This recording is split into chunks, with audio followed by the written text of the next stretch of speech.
almost kind of a revival kind of meeting kind of emphasis. They had their hands stuck out in that gesture towards the congregation. I saw that, and it stuck in my mind. I didn't realize it would come in handy someday, but I'm going to work on how to do it. And I suggested to the director that we do that, and that's how that's how it was introduced in the Star Trek. Okay, thank you.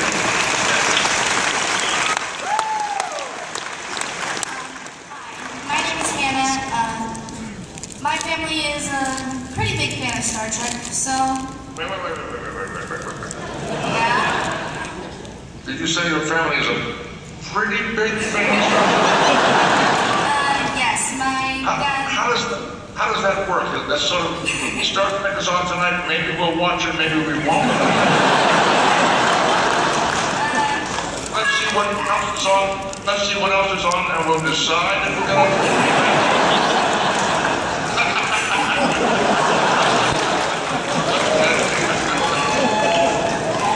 What's your question, my dear? My question is, what was your favorite role to play, whether it be Spock or someone from like a TV show or any sort of genre?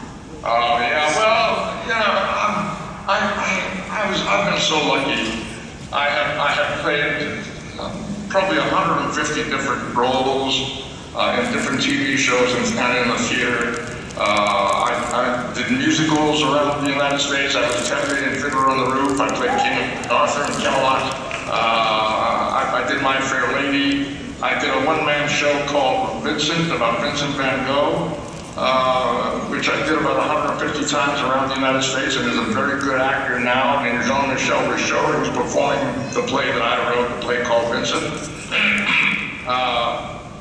So many wonderful experiences, and but you know, the fact is, I am best known for Spock.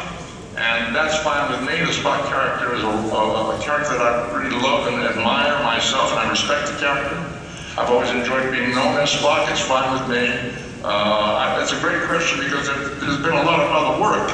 But the fact is that Spock will always, when this is all over, they'll say he was the guy who played Spock.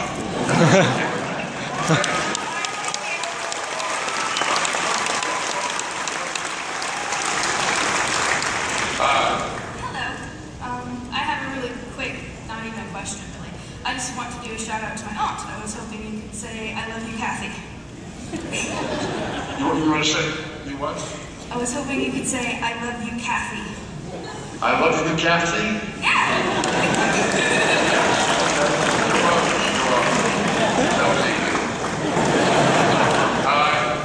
Hi, my name is Danielle, and well, it was kind of disappointing that you couldn't be here, but I was wondering if you could go to the next Comic Con. I'm having trouble hearing you. You have to be a little louder, please, in the microphone. I was wondering if you could come to the next Comic Con here in Salt Lake next year. Next year.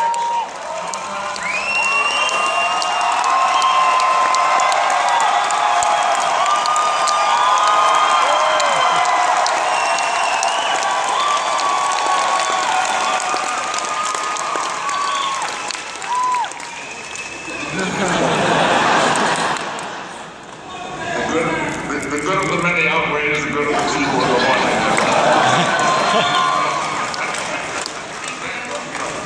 Thank you for the invitation. I appreciate it. Thank you. Thank you. Hi. Thank you for doing Spock and how you did them and stuff. My question is, how did you come to play him the way that you did and decide how he is? Well, as I said before, I was given help at the very beginning by a very wise director who said, play the scientist. Play this person who's thoughtful and studying the issue rather than getting emotionally caught up in it. And I slipped into that very comfortably, and it was successful. Now, having said that, it is very important for people to understand that we, the actors, come on the soundstage to play these scenes. We don't make it up.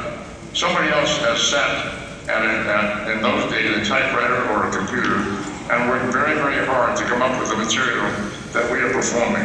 The writers deserve an awful lot of credit. We had some great and wonderful writers.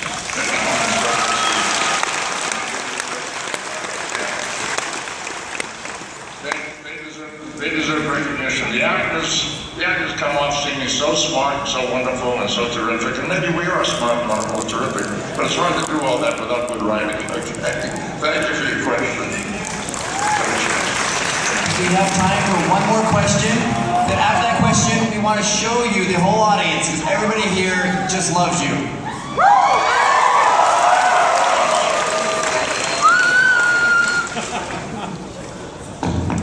Hello. My name is Isaac, and my question was, how did you come to play Spock? Did you audition, or was it Okay.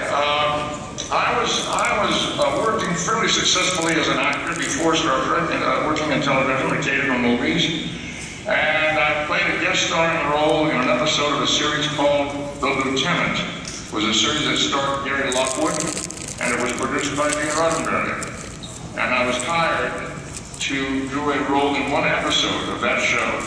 Mr. Roddenberry saw the show. He was away when we were filming it, but I remember when he came back to town and saw the footage. He contacted my agent and he said, I'm developing a pilot for a Star Trek series, for a science fiction series called Star Trek. And I have a role in mind for Leonard Nimoy. Could we meet? And I went in and met Mr. Roddenberry. And he began showing me around the studio. He took me to the wardrobe department and showed me the clothes that were being designed. He took me to the set design department and showed me the designs on paper of the spaceship Enterprise.